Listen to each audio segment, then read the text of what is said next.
on current advances in condensed matter physics 2020, organized by Department of Physics, NITJ. Today is another day, another opportunity for new dreams, new aspirations, new tasks, new queries, new discussions, and undoubtedly new learning. For the morning session of the day, we are privileged to have a dynamic condensed matter physicist, Dr. R.K. Moudgil from Kurukshetra University, Kurukshetra. He completed his PhD in Theoretical CMP in 1997 and under the joint supervision of Professor P.K. Ahluwalia from Himachal Pradesh University, Shimla, and Professor K.N. Pathak, Punjab University, Chandigarh. He was a postdoctoral fellow during 2000-2002 at University of Trieste, ICTP, Italy. He has a rare distinction of winning 3 gold medals consecutively in BSc, MSc, and MPhil. Examinations of Himachal Pradesh University, Shimla. He joined Department of Physics, Kurukshetra University in 1998 and has humbly served as a professor of physics since January 2013. His area of expertise deals with theoretical study of structural and dynamic properties.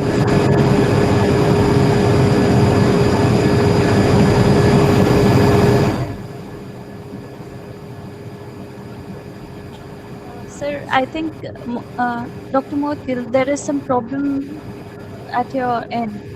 So There's a lot of noise. for a while there was problem, but I can hear you now. Okay, When there is noise, I was just checking the volume. So let me reduce the volume. Is it okay now? Now it is okay. I think if you increase the volume, then the problem arises. I think this volume is okay. This volume level audible? Yes, it is. Yes, it is audible. It is clearly audible. I have reduced it. Yeah. Thank you, sir. His area of expertise deals with theoretical study of structural and dynamical properties of correlated quantum many particle systems in low dimensions, including quantum wells, quantum wires, quantum dots, superlattices, first principle studies of transport phenomena in nanoscale systems, etc. He has, to his credit, till date, 42 research papers in reputed international journals, a good number of them in Physical Review B, published by American Physical Society, and about 60 papers in proceedings of national and international conferences. He has guided 8 students for PhD and 5 for MPhil. He has been an active member of prestigious national academic committees, including Visitor Nominee on Planning Board of Assam University, Silchar, MHRD Nominee on Board of Governors of NIT Hamirpur, on the panel of NAC Bangalore, etc. He has also been associated with Vigyan Bharati, Haryana, and remained Vice President and President of Haryana Unit of Vigyan Bharati. It is indeed a flabbergasting feat to achieve so much so soon. It is my utmost honor to call and invite Dr. Moudgil for his expert talk for the day. Thank you, sir. Thank you, Sarvjot Kaur, for very kind introduction. So let me straightway go to the presentations. And so as I have conveyed through the abstract submitted to the this STC course, that I shall be speaking today on how exchange correlations can be probed through Coulomb drag in electron and electron-hole bilayers. Okay, I want to mention that I want to dedicate this talk to my PhD scholar, late Dr. Gurvinder Singh, who lost battle of his life against COVID 2019 just a week ago on September 19, 2020. So he was a brilliant scholar. He just completed his PhD in June 2020. So it's very unfortunate that we lost him. So this talk is dedicated to Dr. Gurvinder Singh. So Professor Pathak, is the speed okay?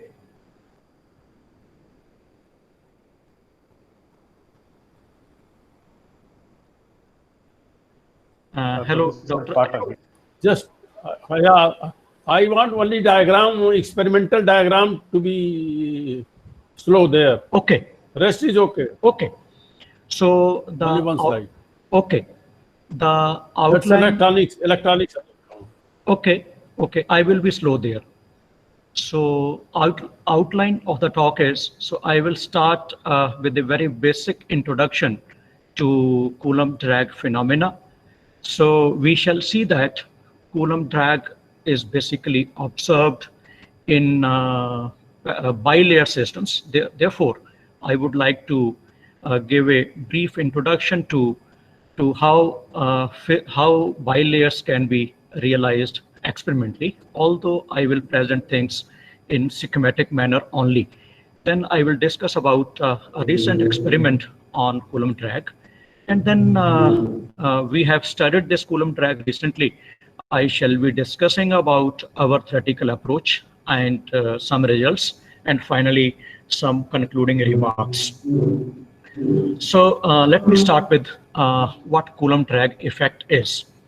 So as I said, this kind of effect has been observed in Y-layer system. So let me restrict here particularly to an electron-hole bilayer. So what is this system? We have two parallel layers. So here these are shown by two different colors. Dr. Ashokan, can you notice the movement of the cursor? Yes. Okay. It is there. Okay. So here these two layers have been shown with two different colors. On the top is the layer where holes are the active carriers, whereas on the bottom is the layer of electrons, that is here electrons are the active carrier. So what is Coulomb drag effect? So basically, let us say a constant current is passed through the layer of electrons. So here this arrow shows the direction of current. So we shall see that this layer is called derived layer. Okay, so current is passed through this. So as the two layers are electrically insulated, there is Coulomb coupling between the carriers of the two layers. So because of this coupling, there is, you see, there can be momentum and energy transfer from electrons to the holes. Okay, so if this momentum transfer or energy transfer occurs, so what happens? The holes in the upper layer are dragged in the direction in which the electrons are drifted. So obviously, if the electronic current is in plus x direction, so they drift in the minus x direction. So as a result of this drift, the holes are also drifted in the minus x direction because the whole circuit is open, no current can flow. So therefore the holes accumulate on this side, so which has been indicated by these plus here. So they are dragged in the minus x direction. So as a result of this drag, a voltage develops across the holes layer. Okay, so one can measure this voltage in equilibrium. So you see when this voltage develops, so this positive potential here basically opposes the drag of holes in the minus x direction. So in the condition of equilibrium, you see the force on the holes due to the interlayer momentum transfer will be compensated by the force which is due to the drag field. Okay, the upper layer, because the carriers are dragged here, so I call this layer as drag layer, whereas the bottom layer is the drive layer. Okay, so one can measure this voltage, and one can introduce here a quantity to measure the drag voltage, and the quantity is drag resistivity. It is simply the drag field which is developed here because of this potential difference, and divided by the current density in the drive layer. So one can write these quantities E and J in terms of experimentally measurable drag voltage and drive current. So here it is. So E drag is just this voltage V drag divided by this length, this distance between the voltage probes, which is capital L. In the same way, this current density is just I drive, that is the current in the drive layer, divided by the width here, current per unit area, because it's a two-dimensional system, so we have to take this width. So here we have the expression. So by measuring drag voltage and the drive current, and these parameters are known, one can measure the drag resistivity. This resistivity is also referred to as trans resistivity, because voltage is in the upper layer, whereas current is in the lower layer. That is okay. So far we have seen that what is the cause of this drag. So cause of drag is the Coulomb coupling. So obviously then this drag resistivity contains in it an integrated effect of various scattering processes, okay, because the holes are scattering off the current of electrons in the bottom layer. So therefore, the interlayer interaction and the elementary excitations of the bilayer system are expected to play an important role.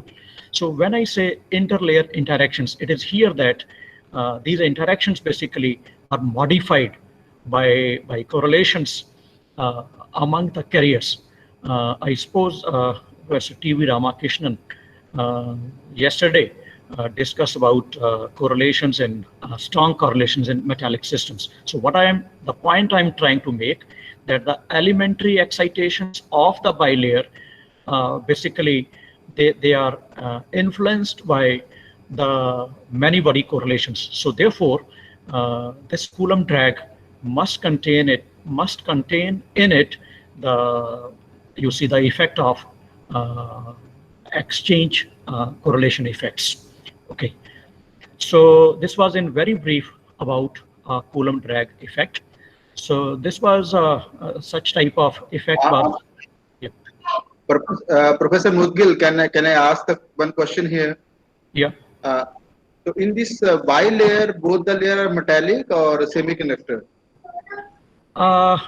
Basically, these layers, in next 2-3 slides, I will be explaining how these layers can be realized experimentally. So basically, these layers, for instance, in these type of experiments, these type of bilayers can be realized in semiconductor heterostructures. I think once I explain that, this query will be addressed. Okay, sir. Thank you, sir. Okay. Yeah. So I now, basically that is the next slide. So let me describe briefly how these bilayers can be realized in the laboratory. So I will be introducing the physical realization just by showing here some schematic representations. For instance, I said one way to realize a single layer, which I have regarded as two-dimensional electron gas, two-dimensional electron system. So when I'm saying two-dimensional, I mean it's dynamically two-dimensional. Sir, just a minute. Somebody else is presenting now, Ramesh. Ramesh Arumugam, please stop presenting. Ramesh Arumugam, please stop presenting. Okay, should I continue? Sir, so you have to present again. I should go back. Yes. No, Sir, no, Vinod. No, it is there. It is there. No. It is Yeah, there? it is there. Just bring it. It's Yeah, it is visible there. It to. is there. Thank you. Yeah, it is okay. Is slide number 4 visible? Yes, sir. Yes, sir. Yes, please, sir. Okay. It is small. So, it is small. Small? Visibility. It is a small. I think previous was the bigger one. Yeah. You have to go back in the beginning. Then yeah. Okay, let me go back. No, it is okay, sir. I think it is okay. But expand to the full screen. It is full screen at my end. It is. I think your. It is not- okay. Well, it's just manage. Professor Moudgil, please stop presenting and present again, and then it will be visible in full screen. I think so. Okay. Let me go back.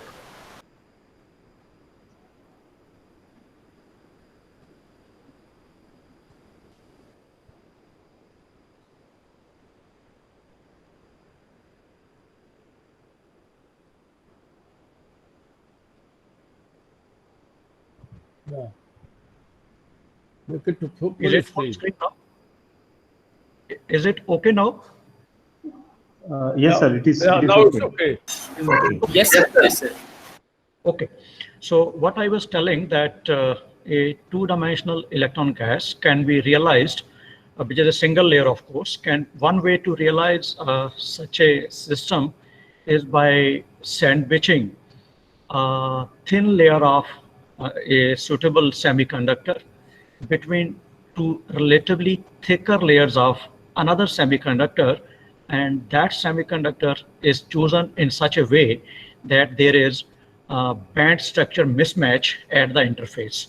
So here in this figure I have shown, of course in a schematic manner, a gallium aluminum arsenide, gallium arsenide, gallium aluminum arsenide heterostructure. And this thickness of gallium arsenide layer is typically of the order of few nanometers. Okay, and the figure below shows again in a schematic manner the energy bands of gallium arsenide and gallium aluminum arsenide. So here basically gallium aluminum arsenide is an alloy of gallium arsenide and aluminum arsenide. So by controlling the concentration of aluminum here, so one can control this band gap. So clearly we see that there is mismatch in the band gap at the interface. Now I go to next slide where I show this energy band diagram of the heterostructure. So on my left is gallium aluminum arsenide, then I have gallium arsenide, and then again gallium aluminum arsenide. So this direction is the transverse direction, so which is this direction. Okay, this is transverse direction. So now clearly we see there is band structure, there is band gap mismatch at the interface, and this band gap mismatch leads to the formation of a one-dimensional quantum well. So actual profile of this potential is quite complicated, but here for the sake of simplicity, I have chosen a square quantum well. I have chosen a square quantum well. Now, after this quantum well is created, so one of the outer layers is doped, and here basically doping is called modulation doping. Basically, these type of heterostructure are grown using sophisticated semiconductor fabrication technology. For instance, molecular beam epitaxy, where you can control the growth layer by layer, atomic plane by atomic plane. So here you see this color, violet color shows the dopants. So in modulation doping, you see these dopants are at some distance away from the interface. Now in the energy band diagram, these crosses represent the energy levels of the donor electrons. So they just lie below the conduction band edge of gallium aluminum arsenide. So only with little energy available, they go into the conduction band where they are trapped at the interface, where they are trapped. Because why trapped? Because there is potential barrier here and another potential barrier here in the z direction. So as far as the in-plane motion, of these electrons is concerned, that is quasi-continuous. However, this motion is quantized in the transverse direction because of the presence of this potential barrier. Okay, so here coming to the question raised by one of the faculty members, these electrons are at the interface of gallium arsenide and gallium aluminum arsenide. So in the next slide, I will show that these electrons are basically dynamically two-dimensional. Okay, let me go to the next slide. So here I write the independent electron picture. E is the total energy of the electron. The first term is the energy associated with the in-plane motion, whereas second term, which is EZN, is the energy associated with the motion perpendicular to the plane. Okay, so it is this energy which is quantized. For instance, if I take this quantum well as infinite square quantum well, then I can obtain this energy analytically. It is just a particle in the box.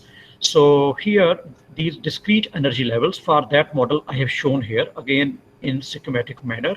So lowest energy for the Z motion, that is transverse motion, second allowed energy, and so on. So these, whereas the energy as far as the motion in the plane is concerned, that energy is quasi-continuous.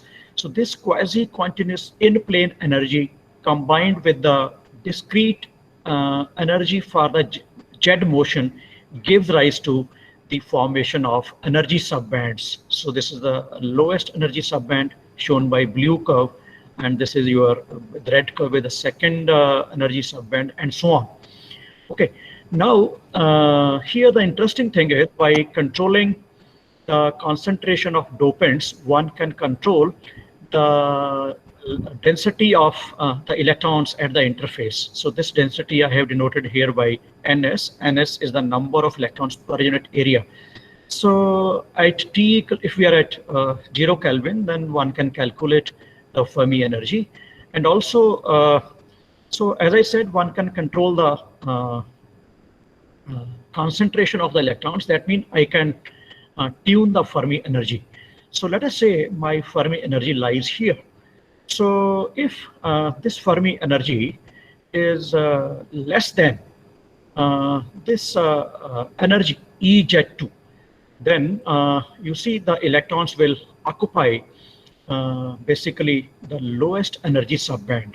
So just to illustrate my idea, I have taken an example here where the electron concentration is 10 raised to power 15 per meter square, and the effective mass of the electron in gallium arsenide is about 7%, and then Fermi energy comes out to be 4 milli electron volt. On the other hand, if I use infinite square quantum well model and I take the thickness of gallium arsenide as 10 nanometer, then this energy difference comes out to be 190 milli electron volt. And even at room temperature, the thermal energy which is available is 26 milli electron volts. So this Fermi energy lies much below than the energy what is required for electrons to go from the ground state subband to first excited subband. So basically, here is the interesting situation, that we have a situation, suppose in this situation, we give a small energy to the electrons. So this energy can change only the in-plane motion of electrons. And because this energy is not sufficient to change the motion of an electron in the transverse direction. So basically, the device is three-dimensional, but as far as the dynamics of these electrons is concerned, that dynamics is essentially two-dimensional. So this is how one can create, this is one way to create a two-dimensional electron system, that is a single layer. So now one can repeat this heterostructure any number of times. As I said, these can be grown with the help of molecular beam epitaxy. Then in the Y layer, we have two such units. We have two such units, so one can control the separation between these two units, and hence one can control the separation between two layers. Okay, so I think this addresses the query of one of the faculty members. So in this way, one can realize a bilayer. Now we have to model these layers. Before that, let me share with you recent experimental results of drag resistivity. In fact, as I said, this drag resistivity experiments were done for the first time in early 90s. Since then, number of experiments have been performed. Let me share with you here an experiment which was performed about 4 years back. Okay, so here authors have measured the drag resistivity for electron-hole bilayer and hole-hole bilayer. Okay, in panel B. Okay, and here drag resistivity has been shown as a function of temperature at some selected values of carrier concentration, electron concentration. Okay, so we can note here that at a given density, drag resistivity increases nearly quadratically with temperature. And also, if you keep temperature fixed and reduce the density, there is enhancement in drag resistivity. Okay, and in panel B, we have results for drag resistivity for hole-hole bilayer. We can have electron doping and we can have hole doping. Okay, so one can measure drag resistivity for hole-hole bilayer, electron-electron bilayer, or electron-hole bilayer. So here one can note that in the hole-hole bilayer, the drag resistivity is significantly higher. Okay, so the point is here that drag resistivity depends both on temperature and the carrier density. And in the inset of this figure, there has been shown. Yeah. Rajendra, a small Yeah, query. sir. These hole bilayer and electron bilayer, are they not identical? They will differ in terms of effective mass, and obviously at the same density, the average kinetic energy of our hole will be less. So therefore, coupling will be more. Otherwise, they are identical. Effective mass of the hole is higher than the electron. Yeah. So because of higher effective mass, you see the average kinetic energy of a hole will be smaller than the average kinetic energy of an electron. So because of that, the coupling, basically the RS parameter, will be higher, coupling parameter, as I will be defining in the next slide, maybe next 2 slides, that coupling will be more for the system of holes. Basically, it is due to that reason that the that drag resistivity for the hole-hole bilayer is more as compared to electron-hole bilayer. Okay, should I proceed, sir? Yes. Okay, so I was explaining this inset. So in the inset, there has been shown a comparison of experimental data with approximate theoretical calculation. So let me first discuss the lower curve. This is a curve based on a theoretical calculation which ignores short-range correlations. So if we do so, clearly we see the drag resistivity is largely underestimated. Okay, now there is another curve which is obtained by using a better approximation called Hubbard approximation. So how this approximation is different from the lower one, random phase approximation.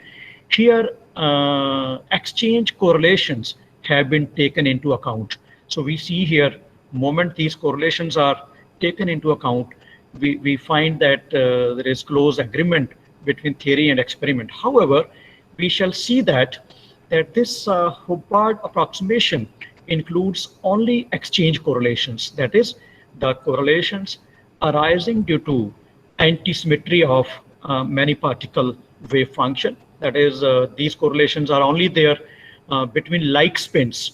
So Hubbard approximation takes into account correlations only among like spins. So it does not treat correlations which are there due to Coulomb coupling between the carriers. So here, what I shall be presenting, that we shall consider both exchange and Coulomb correlations. Not only this, we shall treat. Yes, sir. Yes, I know this temperature which you are taking is around 2 degree Kelvin. Yeah. Low temperature, huh? Yeah. It's around so 2. Yeah. Room temperature is 300, so it's much smaller than room temperature. Yeah. And it's very small, sir. Very small. And Fermi energy is a 4 milli electron volt. That was, of course, for an where I have taken carrier density of the order of 10 raised to power 15. But in these experiments, the carrier density is very low. What I am interested is what is the degeneracy temperature of the electron gas? It's quite high. It's quite high. It's quite high. But it's not small because here, as you can see, you have to take the temperature dependence of the Fermi distribution, no? Of course, temperature dependence will be coming from there. T square, term seems to be familiar because the chemical potential goes something like that. Constant time T square. I don't know whether there is any relation with the chemical potential which goes as T square in the low temperature situation. I don't know. I can give you a simple-minded explanation for this quadratic dependence on T square, because sir, should I explain this? Go ahead, because not everybody is concerned. So, okay. Let me make a brief comment that this T square dependence is related with, because when we heat the sample, only the carriers in a very small energy interval cavity about the Fermi level are affected. So basically, these are the carriers which participate in scattering. So the carriers in the electron layer which participate in scattering is directly proportional to kVT by Fermi energy, and the same is true for holes layer. That's why this is T square dependence. That is just T by TF. These fraction of electrons are affected. This dependence is coming from there only. So that is a linear in T. But if we take into but energy, each electron has kVT energy. That's true, but that is what I'm saying. Energy, if it is anything has to do, the energy is proportional to T square. Constant plus T square. 0 point energy plus T square. Let me complete. That's true, but here we have you see holes layer and then electron layers. So in both the layers, the carriers which are participating in scattering, so one T by TF coming from electron layer and another coming from holes layer. So what happens is double? That's square basically. It is square. Okay. Okay. So what I was saying that these lines are fitted line. These are fitted. A plus B square. A plus BT square. These are fitted, sir. By A plus BT square. We have to see these are fitting basically. As you formula? Can see basically, I have what is the fitting formula? You know the fitting formula? I do not know, because this curve I have taken from this paper, but certainly it should be of the type A plus BT square. Right. This is what this is what the energy goes like that. Yes, sir. Two-dimensional gas. Yes, sir. So coming back here, so yes, sir. Okay. So coming back here, so we shall consider here in our calculation both exchange and Coulomb correlations. Okay, and not only this, we shall take into account the dynamical nature of correlations and their dependence on temperature. We shall also examine the role of finite width of the layers and the effect of electron-hole mass asymmetry. Okay, now coming to the model. So we have modeled the experimentally studied heterostructure as a double quantum well. So here are the two wells. D is the center to center spacing, and B is the width of the well. Electrons are the carriers in one well, whereas these can be electrons or holes in the second well. So starting point is we need interaction potential.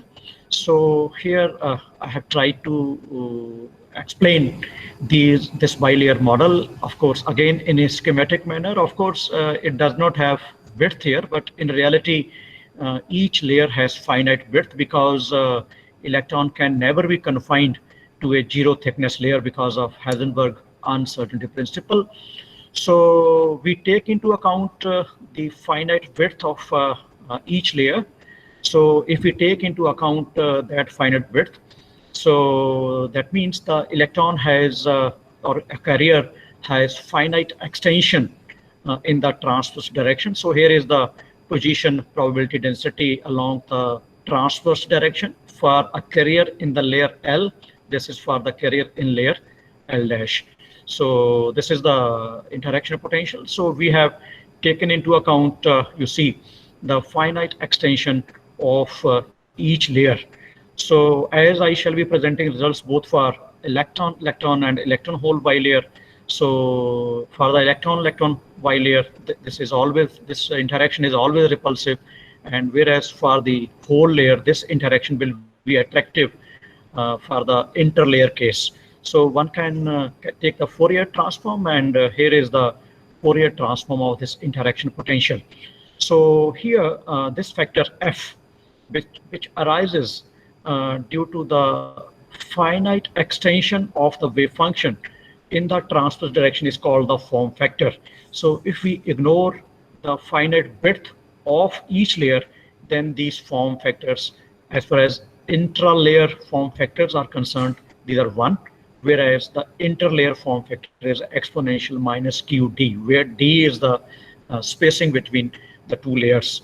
So this model, for instance, if I take infinite square quantum well model, then one can solve this Schrodinger wave equation for the transverse motion analytically, and these form factors can be obtained analytically. So we shall see while making a comparison with the experiment that these form factors are important for a quantitative comparison between theory and experiment.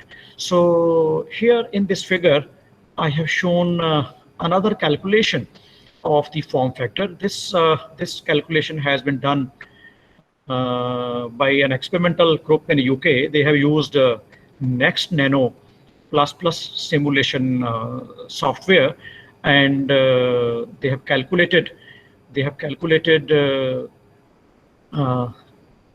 wave functions.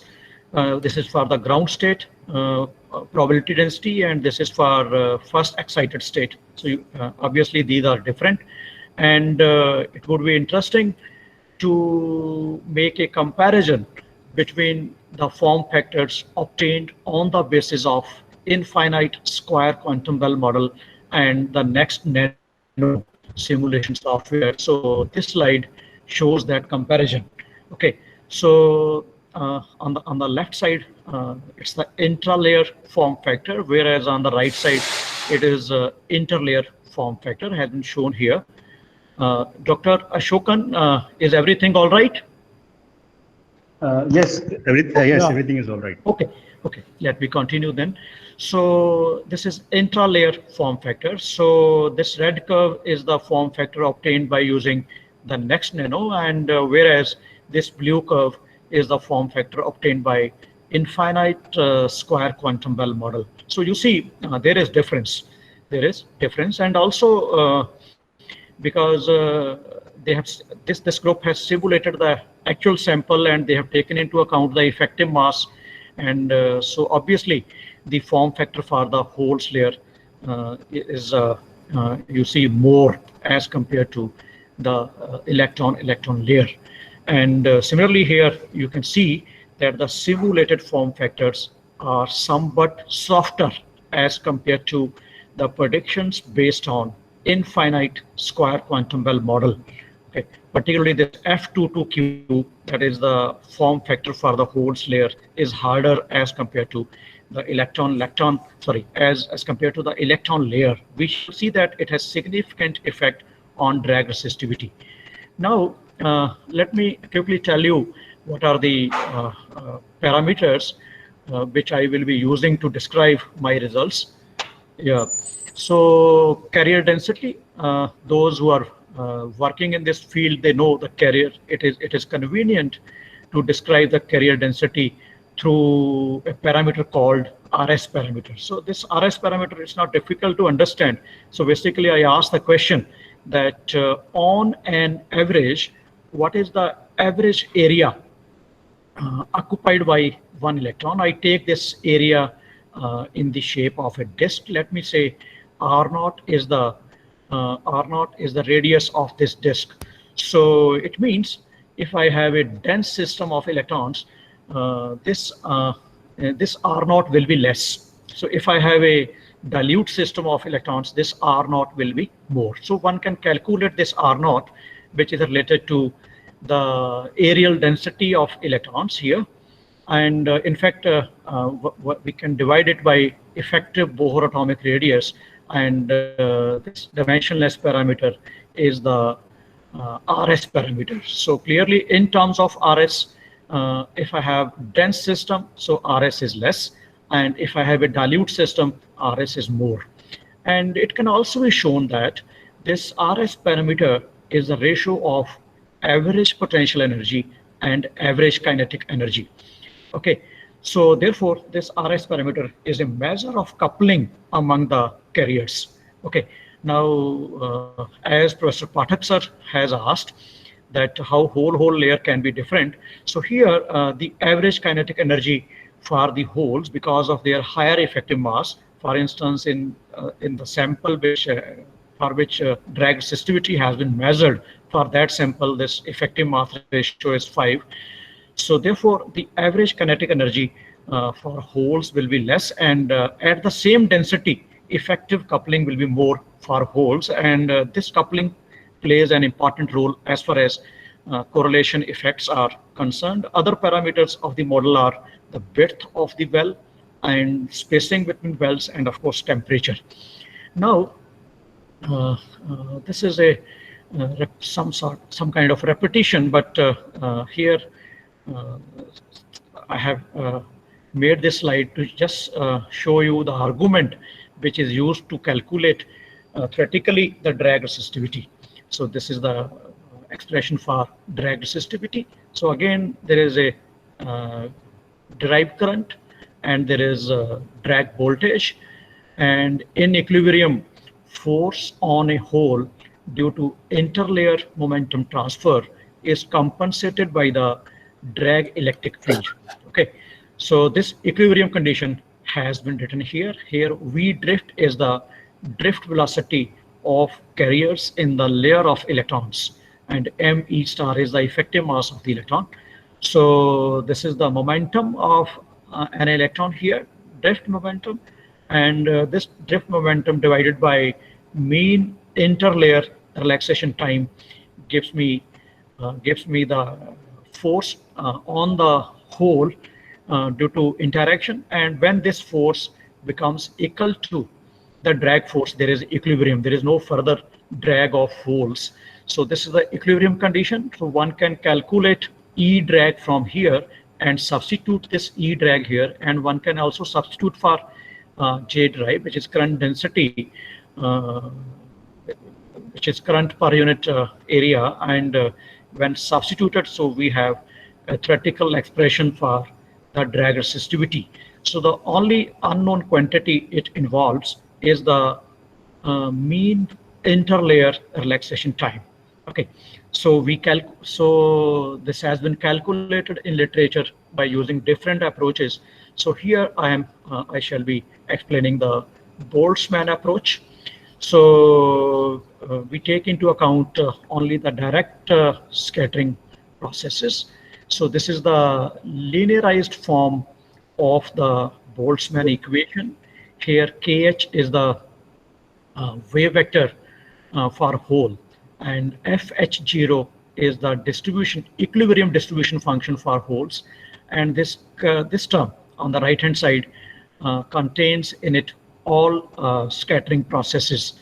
Okay, so one can calculate this collision term, scattering term.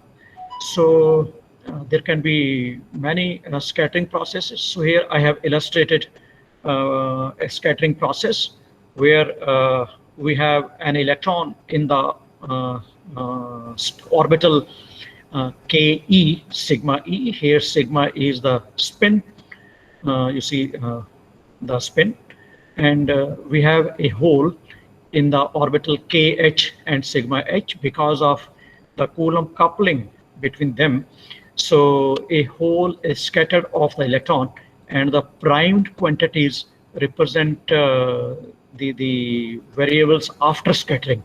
So here basically we have taken into account all such scattering processes, and this quantity which I have encircled, this is the probability that an hole is scattered off an electron to a state which is shown here with a prime. This probability, okay, this is the transition probability, and this psi, this is a measure of this is a measure. This f is the distribution function which is out of equilibrium. This is this psi is a measure of deviation in the distribution function from equilibrium, and the rest. This Dirac delta function basically takes into account the law of conservation of energy, because final energy should be equal to initial energy in the process of scattering. So this probability can be calculated by using the Fermi golden rule, and after some simplifications, okay, so one arrives at this expression of drag resistivity. This expression of drag resistivity here, Ne is the concentration of electrons, NH is the concentration of holes, and here this Im mean imaginary part of non-interacting density response function. Im mean imaginary part of the non-interacting density response function, and this quantity WEHQ omega T basically is the most crucial quantity. It is given by this expression. So basically, as you can see, this quantity is the screened interlayer interaction. So if I here in the denominator, epsilon q omega is the dielectric function of the bilayer system. So this is the screening. This epsilon. Yeah, excuse me. Sorry, Professor Moudgil, I'm sorry I missed your last slide. So my question is related to, I mean, you have solved the Boltzmann equation. Yeah. So is it under the relaxation time approximation, or it's beyond the relaxation time approximation? It is a relaxation time approximation. Yeah, of course. It is a, because when I'm saying linearized, it's a relaxation time approximation. Yeah. Okay, okay, okay. Yeah. So here is the dielectric function of the bilayer, which takes into account the screening of the interlayer interaction potential. Okay, and this quantity inside the square bracket, basically this takes into account modification of the interlayer interaction potential because of exchange correlation effects. I will be making comment on this because maybe there may be participants which are not from this area, so I will be devoting a slide to explain by giving a simple picture that what are these exchange correlations and how do they modify the interaction potential. So this quantity is most crucial. Okay, so this factor which basically takes into account modification of interaction due to correlations is called the local field correction factor. So in we calculate this dielectric function by using a mean field generalized mean field approach. So I will be giving you some idea about this approach, just two, three slides, without going into the details of the mathematics. So basically here, what is done, the electron system is subjected to a space-time dependent electric potential. So because of this, there is induced density. Rho naught is the equilibrium density, and rho induced is the basically change in density due to coupling of the system to the external electric potential. So if we assume that that this external potential is weak, so we are in the linear response regime. So this induced density is just given by density response function times the external potential. So this density response function, as we shall see, this is a central quantity in the dielectric formulation. Once this is known, we can calculate many structural and dynamical properties of the system of electrons. So here is the Hamiltonian of the system. H naught is the Hamiltonian for the bilayer, and H dash is the coupling term. So here I will not go into the details. So these capital size are the creation and destruction field operators. So this is kinetic energy term, potential energy term, and this is the external interaction term. So basically we want to calculate change in the density. Okay, so therefore it's a quantum mechanical calculation. So we write down the operator corresponding to the density. So this is density operator. One can write down this density operator. Yes, I have an observation. I have an observation. Yes, sir. And I comment, relaxation time, you use the Boltzmann transport equation. Yes, and sir. on the other hand, dielectric function, you are going to beginner distribution. Why don't you use the beginner distribution there and calculate the conductivity from there? Because Boltzmann transport equation, you are missing some quantum mechanical effects. Your observation is your observation is correct. It should be and because you don't know how much effect you are missing, and you are taking ejector quantum mechanics here, and you are missing something there. So there is because what you are fighting is a small difference between experimental and measured one. So the physics may be very simple to pinpoint what is the. I may that may also be thought of a reason for failure. That is a useful idea which you have given. So it should be interesting to do both the calculations quantum mechanically. Right. Yes. Both are. I think I should try that. Okay. So here is the number density operator. So, and here is the density operator in terms of field operators. So we have we can write this density operator in terms of Wigner distribution function, which is just a quantum mechanical analog of class. Let me also make it clear. I am not commenting on you. Many people do that because that's easier. Hello. Okay. Not you. You are not only there. Many people do that. Of course. But you are interested in more quantum effects because you are taking into temperature. Yes, sir. So there also there will be both effects, quantum and temperature. Both. Okay, sir. Many people do that. Yeah. So here is then we solve the Heisenberg equation. It's simple equation. So but the problem is it's a many body problem. So the equation of motion for one particle Wigner distribution function involves two particle Wigner distribution function and so on.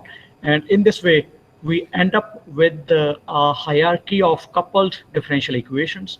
So we terminate this hierarchy by using a decoupling ansatz of Singby, Tosi, Land, and Cylinder, where the two particle Wigner distribution function is written as product of single particle distribution function and a term which is called the pair correlation function.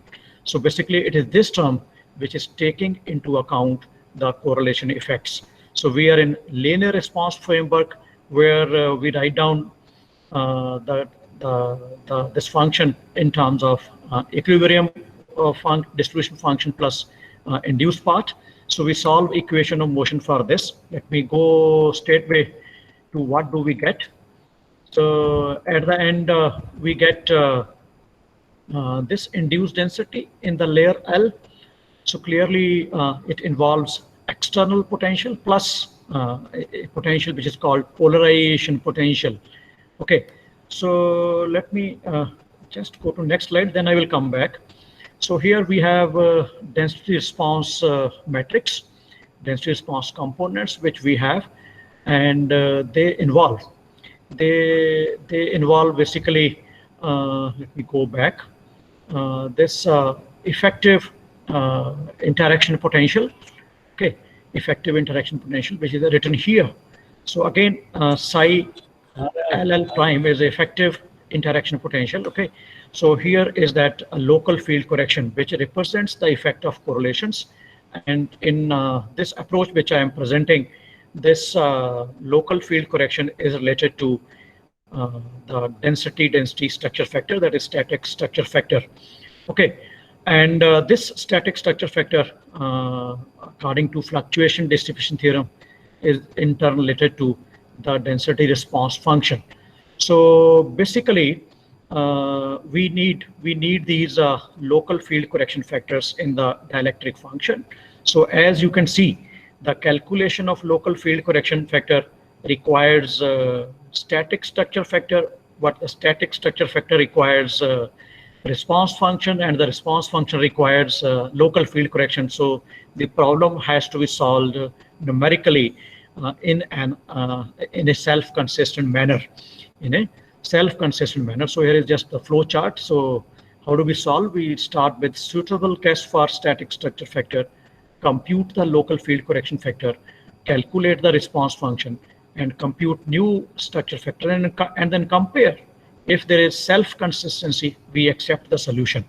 So let me go back and make just a comment on what are these exchange correlations. So here I have shown this arrow represents an upspin electron, and this arrow represents a downspin electron. Okay. Now the other possibility is both the electrons are having upspins. Okay. Now in this case, because of the Coulomb coupling between the two electrons, the probability of finding this electron in the neighborhood of the first electron will be less as compared to in the region which is far away from this electron. So this is due to the Coulomb repulsion. So it means the positions of these two electrons are correlated in space because of the Coulomb repulsion between the electrons. So you can see that there is a region or about each electron, and that region is depleted of negative charge density. So as you go away, so this its color fades. That means in this region the probability is more as compared to in this region. So there is a kind of fold. One can have a simple physical picture that there is a region of depletion of negative charge density about each electron, and this region is basically whole, which is positive here. So obviously, if this second electron has upspin, there will be both Coulomb correlation and exchange correlation because of Pauli exponential principle, because the two electrons of same spin cannot be at the same place. Yeah. Yeah. If we ignore the correlations, then this local field correction is 0. And if we take into account only the exchange correlations, then that approximation is Hubbard approximation. In our approach, we are taking into account both exchange and Coulomb correlations. Okay. So with this much of theoretical background, let me now share with you some results. So first I present results for the electron-electron bilayer. Okay, so here is drag resistivity plotted as a function of temperature. Symbols show the result of experiment. and these curves are based upon different approximate calculations. So let me start with this bottom curve. This bottom curve is the result when we ignore the correlations. So you see the drag resistivity is largely underestimated. And then if we take into account only exchange correlations, then I have Hubbard approach. So the drag resistivity is enhanced and it is close to the experiment. Then if I take into account both exchange and Coulomb correlation, what I treat the correlations at the static level, then I get this curve. So there is overestimation of drag resistivity. Okay, I get this curve. Now, moment I take into account the dynamical nature of these correlations, so I see that we have at least a good agreement for temperatures at least up to 2 Kelvin. Okay, of course, above this temperature, there is this drag resistivity is overestimated. Okay, and now this was the comparison at density 3.1 into 10 raised to power 10. Now comparison at lower density is better. You can see here the agreement is better. Okay, so we see that it is crucial to include not only the exchange and Coulomb correlations both, but also their dynamical nature and their temperature dependence and their dependence on temperature. You can note here that the calculation of Hubbard is quite close to the experiment. However, we will see that it is physically not correct to use the Hubbard approximation because here the density of carriers is quite small and the coupling is quite high. And in fact, to show this, that how Hubbard approximation basically misrepresents correlation, so I have shown here the pair correlation function for the bilayer at a fixed density and fixed temperature. So you can see here this solid curve is a curve where correlations are taken into account, both exchange and correlations, and here they are treated at static level. And this curve is the one where only exchange is taken into account. So these three curves represent interlayer correlation. Sorry. These three curves represent intralayer correlation function, whereas these three represent interlayer correlation function. So here you can see that this correlation function has become negative in the Hubbard approach, which is an unphysical result.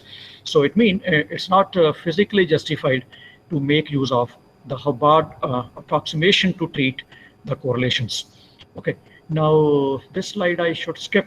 It simply shows drag resistivity as a function of density at some selected temperatures.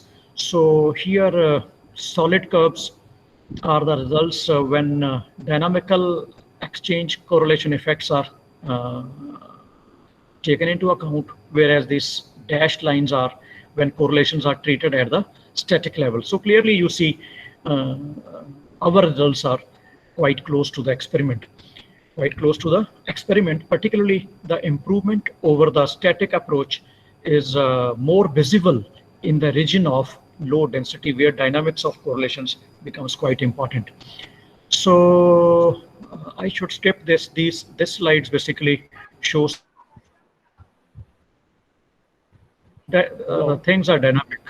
Okay, so I should skip this and just this slide. So just to see that why there is large difference between the results of different approximations, I have plotted here drag intensity function. So if you integrate this function, we have drag resistivity. So this lower curve is in random phase approximation. So if you take into account exchange, so there is enhancement in drag intensity function. So static correlations enhancement, and this is our result. Okay, so basically what happens, why there is enhancement in drag resistivity as a result of the inclusion of exchange correlations.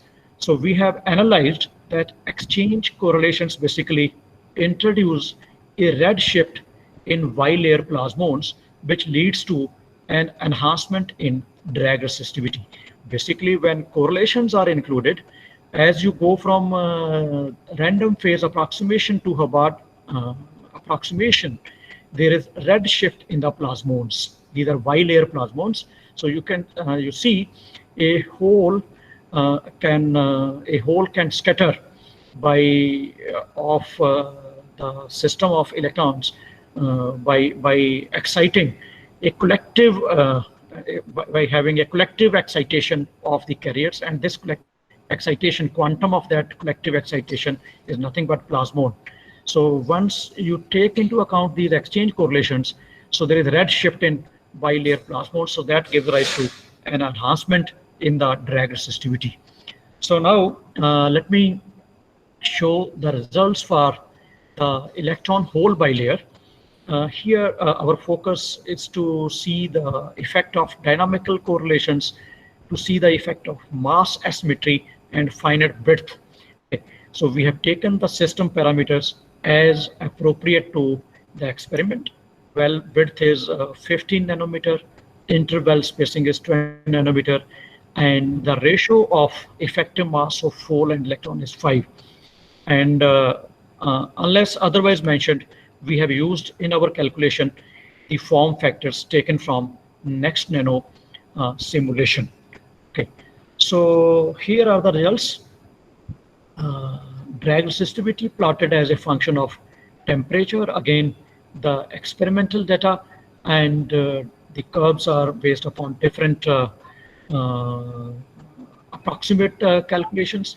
So you can see here, of course I should mention here that we could calculate dynamically the drag resistivity only up to a temperature about which is 2 Kelvin. There occurs a numerical instability. So this numerical instability does not allow us to calculate the drag resistivity in the dynamical approach beyond 2 Kelvin. Of course, in the static approach, we can calculate. But the point to be noted is that, again, if we ignore the correlations in this curve, you can see here in this curve, the drag resistivity is largely underestimated. And you take into account the exchange correlations, so the curve, and you treat the correlations in a static manner, so the drag resistivity is overestimated. But you see, we find a near perfect agreement if we treat the correlations dynamically. So, so we are finding this numerical instability. So we have seen that this instability is basically related to the emergence of the density modulated phases in the bilayer. So that does not allow an accurate calculation of drag resistivity above this temperature. So one more thing, that the drag resistivity for the electron-hole bilayer is more far as compared to the electron-electron bilayer. This is due to attractive electron-hole correlations. Okay, so this curve illustrates that at the same density, the holes are strongly correlated as compared to the electrons. So this is this plot I have shown just to illustrate the effect of electron-hole mass asymmetry. So these solid lines basically represent electron-electron pair correlation function, whereas these dashed lines show the hole-hole pair correlation function. So you can see the holes are more strongly correlated as compared to electrons. So that also appears in the electron-hole correlation function. So, okay. So now I should skip this. Now I illustrate here the effect of how crucial it is to include the electron-hole mass asymmetry. Okay, so again, this is experimental data. This calculation is for an ideal electron-hole bilayer because the form factors are not available here when we ignore the electron-hole mass asymmetry. Therefore, I have chosen here an ideal electron-hole bilayer. Ideal means the finite width effects are ignored. So this blue curve is the curve when electron-hole mass asymmetry is ignored. And this curve is where this mass asymmetry is taken into consideration. So clearly what we see that electron-hole mass asymmetry results in an appreciable enhancement in drag resistivity. So the same thing appears here. This is the local field correction for the whole system, for the whole layer. This is for the electron layer. So clearly, as we see, the holes are more strongly coupled, correlated as compared to electrons. Okay, so it is crucial to take into account the electron-hole mass asymmetry. So this slide shows basically this demonstrates that how much crucial is to take into account the correct form factors. Okay, so again, the symbols represent the experimental data. So this solid curve is the one which is obtained by using the form factors for the actual samples. Okay, and this blue curve is for the infinite square quantum well model, and this curve is for the ideal case. So clearly, the drag resistivity using the form factors of next nano upon the simulation of experimentally probed sample is closest to the experimental observations. And of course, you can see infinite square quantum well overestimates drag resistivity.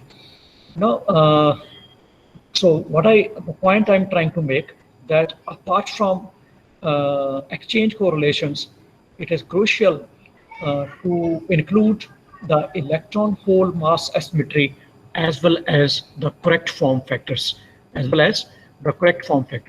So recently, these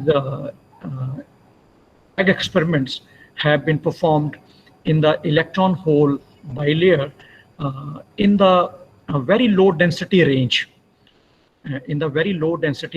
Of the carriers.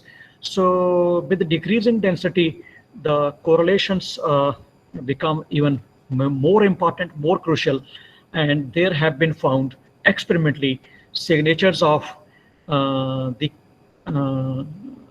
formation of excitons and their condensation at low temperatures. So let me conclude.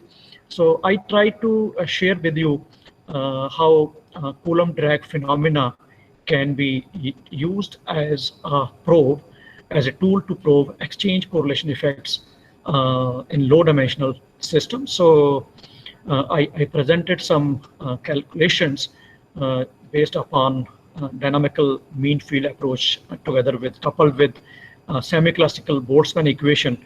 So our calculations agreed nicely with the experiment, of course, for temperatures typically less than 2 Kelvin.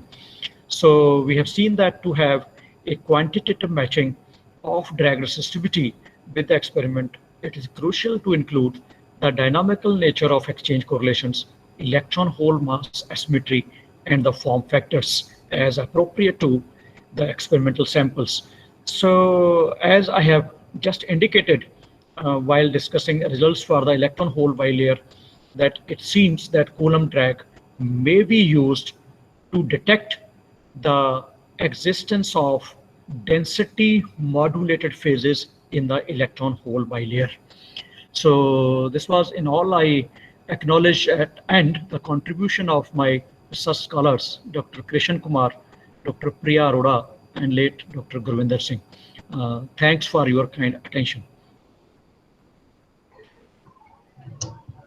Thank you, sir. Thank you for so informative talk on quantitative assessment of exchange correlation via Coulomb drag in electron and electron-hole bilayer. Thank you, sir, and thank you for accepting our invitation to deliver Yeah. this expert talk. Now the presentation is open for questions. Good morning, sir. Good morning. Sir, I want to ask that you have told the enhancement or in drag assisted due to redshift in plasmons. Yeah. Then, sir, in overall, I haven't seen any expression based on plasmons mediated. But and also tell me that should we use plasmons based equations in calculation or not? Okay. In this Okay. system. Okay. I have got your point. Let me go back to that slide, and particularly, yeah.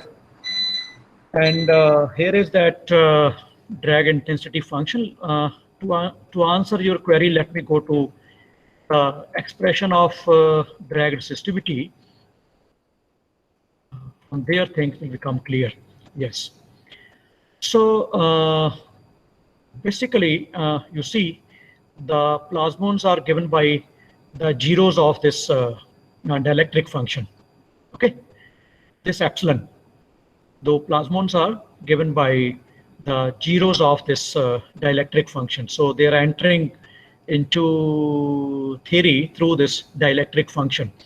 So basically what happens, so when you calculate plasmons for the bilayer, we find that correlation influence the plasmon frequencies. So basically, if you take into account correlations, then the plasmon frequency is lowered, is suppressed as compared to a calculation which ignores basically correlations, that is random phase approximation. So basically, there are two things. When you calculate, let me elaborate my point further, that this screened interlayer interaction, obviously, if there is a zero of this, so there will be a huge peak in the this interlayer interaction. So large peak, when you plot things as a function of omega, large peak will appear for omega coinciding with the plasmon frequency. Okay, so as you include these plasmons, this peak this peak is shifted towards lower frequency. Basically, it is shifted towards the single electron hole pair continuum, where this imaginary part of density response function is non-zero. So for instance, in the random phase approximation, this plasmon lies far away from the single electron hole pair continuum. So basically, in the region where this object is large, this response function is very small. So therefore, the integrand is very small. So drag resistivity comes out to be small. But moment you take into account the correlations, this omega, where this plasmon frequency is suppressed towards the single electron hole continuum. So therefore, we have enhancement in the value of this drag intensity function. Drag intensity function is nothing but you see just IQ. That is, you integrate over omega, whatever you get, and that is your IQ. So it is how this is how the plasmons are getting into the picture. So can I ask one question? Yes. So how about the nature of band gap effect on the Coulomb drag? Means direct or indirect? Because there is no discussion of nature of band gap and how it is different from the homo bilayers to hetero bilayers. Just want to know the two things. And if possible, what are the applications of this Coulomb drag effect? Whether it will helpful for the... Can you speak a little bit loudly? Sir, how about the nature of band gap, whether direct band gap or indirect band gap, effect on the Coulomb drag nature? And the second question is how this Coulomb drag effect differentiate from the homo bilayers to hetero bilayers? Sorry, can you repeat the second part of your question? How this Coulomb drag effect differentiate from the homo bilayers, means MOS2 to MOS2 bilayer, and heterostructures like MOS2, MOS3 heterostructure. Okay. So coming to the first point, I don't think basically this direct or indirect band gap should be important here, because basically what is being exploited here to produce the a single layer system is the mismatch in band gap, and ultimately if there is because gallium arsenide, gallium aluminum arsenide is not the only heterostructure that has been where this bilayer has been realized. There have been experiments on other types of bilayers. So qualitatively, we get the same kind of behavior as a function of density of carriers and as a function of temperature. So that is not important, because we are exploiting the band gap here just to create a quantum well, just to confine the transverse motion of electrons. Okay, so it is not important here as far as this Coulomb drag is concerned, because as I told you, there are other type of devices where Coulomb drag has been measured. For instance, even in graphene bilayer, this drag has been measured, and in some other systems also. Okay, and coming to the second point, I think that is you are saying some MOS2 layer.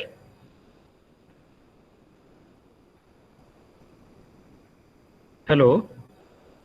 Hello. Yes, sir, you are audible. Okay. Sir, your second part was related to MOS2 layer system. MOS2, MOS2, and MOS2, MOS2, homo layers and bilayer, homo heterolayers. So only I would say only thing is that of course the sample parameters are important. For instance, effective mass is a quantity which is a characteristic property of the sample, which material you are using. So effective mass will be changing, and what is the width of the layer, that is important, and what is the separation between layer. But there should not be any qualitative effect on the behavior of drag. Of course, there will be quantitative differences as you go from one device to another device. Means I'm not talking about compound. I'm asking about how it is differentiate from the homo bilayers to hetero bilayers. It's not about compound truths. You are talking about homo? Means the same layers. MOS2, MOS2.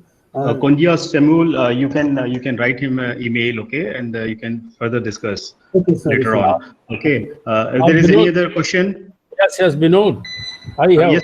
Yes, sir. First of all, I congratulate Rajinder for very excellent exposition. It's a complex problem, but he has done excellent job for putting so many physics that you learn in years. I think he has depicted that kind of maturity. In fact, what I have understood from this talk is that there are three main effects. One is the effect of temperature and on the resistivity. Other is effect of correlation, and then effect of the power factors, which are three main ingredients. Yes, sir. And effect which has been observed is very simple: A plus BT square. Yes, sir. Is that right? Yeah, of course. A plus Goes BT like that. square.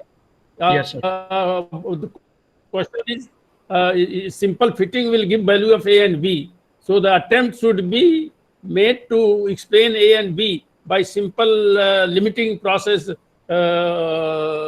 the calculation. For example, let me ask limiting values. That suppose the form factor is a constant. You just take the screening. What kind of things you get? Okay, and suppose you take all the form factor and forget about the screening. And the screening, one thing I want to know that the layer material, there will be material dielectric constant. We have taken into account E square upon epsilon. That is static. We have taken into account. We have taken into account that. Apart from the dynamic screening in the layer, yeah, you have taken into account that dielectric constant. Yes, we have taken into account. So that's what I'm saying, that you take that charge of that electron and only the form factor, forget about dynamics, and do the calculation. What do you get it? But these calculations have been done and results are available in the literature. Okay. Many low order calculations are there in the literature already. So, it's a very complex thing you have dealt with, and that too numerically. Yeah, people have, for instance, taken into account only static screening, that those calculations are there. But it has been seen that it is important to take into account dynamical screening.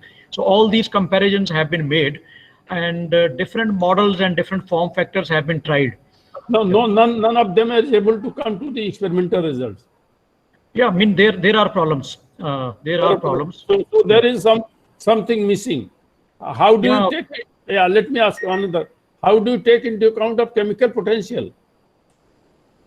Yeah, that is mu. You have taken mu. Yeah, of course we have taken. That depends on temperature. Yeah, that we have taken calculated numerically. We have taken into account the temperature dependence of chemical potential. Of course, it is there. So you solve that problem separately and put it in this. Yeah, it is just a small sub program which calculates in the program itself. Yeah. Nice. The program is okay. Chemical. Yeah. So that is interesting. And one thing I just want to know, you had a equation something like this with cotangent hyperbolic. That looks familiar to me. Can you go back there? Yeah, that is fluctuation distribution theorem. I just want that. Yeah, it's here. Yeah. So, can omega integration be done analytically here? No. We have done it numerically. Basically, but for example, in RPA or generalized RPA, it can be done analytically for temperature 0. So what I suggest is you can make a temperature expansion here. Okay. Start from 1 plus h cos omega square by t square. I don't know what is, and you can make small temperature expansion here. Okay, that can be tried. That limit can be tried, but of course we have solved this integral numerically. But you are not interested in all the temperature range, no? So you can take the limit small temperature. There is no interaction between temperature and frequency. There no, so they are independent variables. So you can take the limit here, this and this, to make the problem life simpler. We have to see then because the temperature is also here in the response function. But there is no coupling between these variable and temperature. Of course, that coupling is not there. Yes. So you can expand that, and then you have one variable less. That is just a constant. You might be able to do something analytically omega integration. At least in Hubbard, up to Hubbard, you can do it. I'm sure. It's a nice suggestion. I will look into this, sir. But and the last question is how much RS? You have very small density. So RS, what RS corresponds to? It is in the region 2 to 5. Only metallic range? 2 to 5, yes, sir. Only 2 to 5, okay. But for, you see, if the 5 of electron layer is 25 for holes layer. Oh, I see. If I is for electron layer, 25?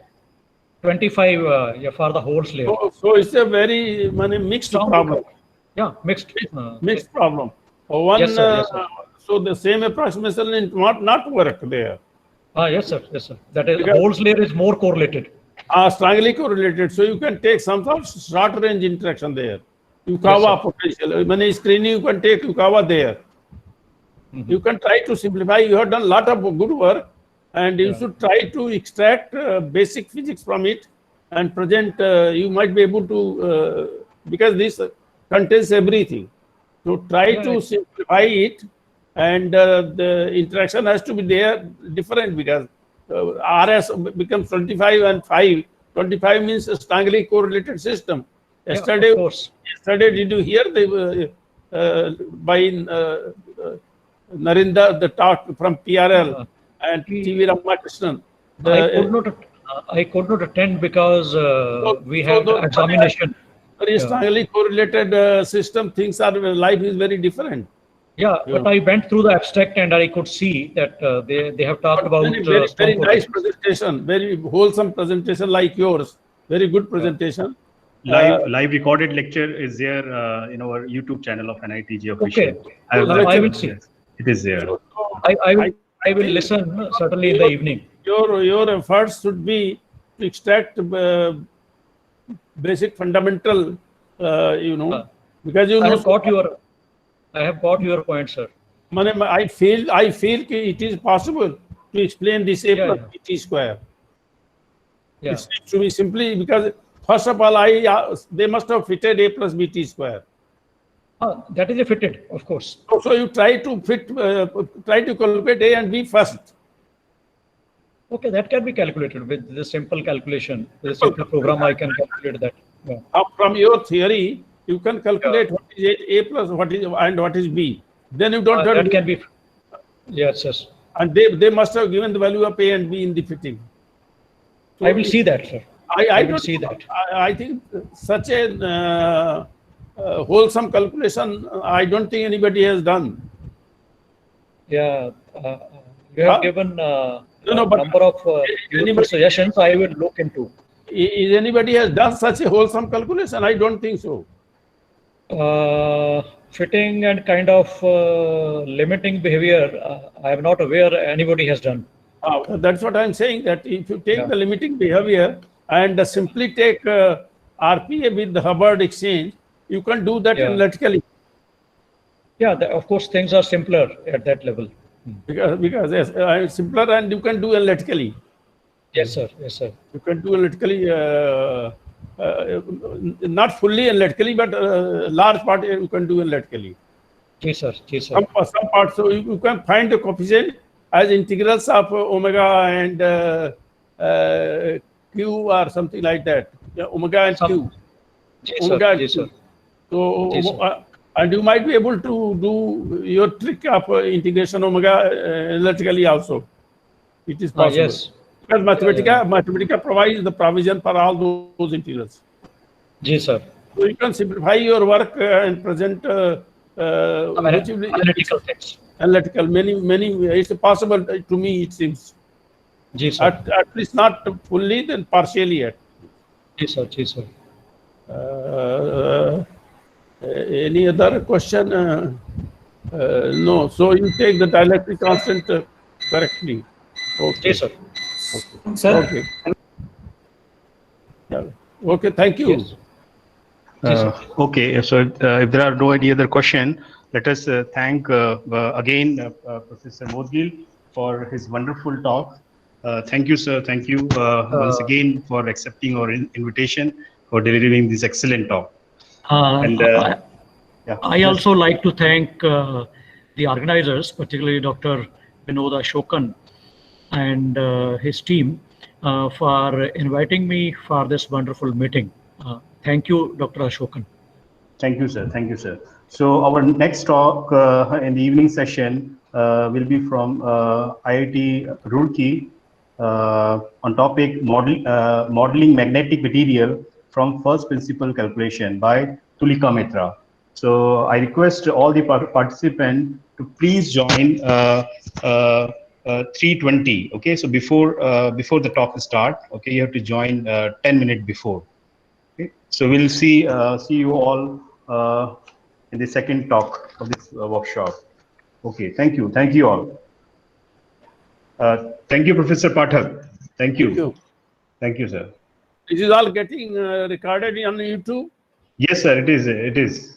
It is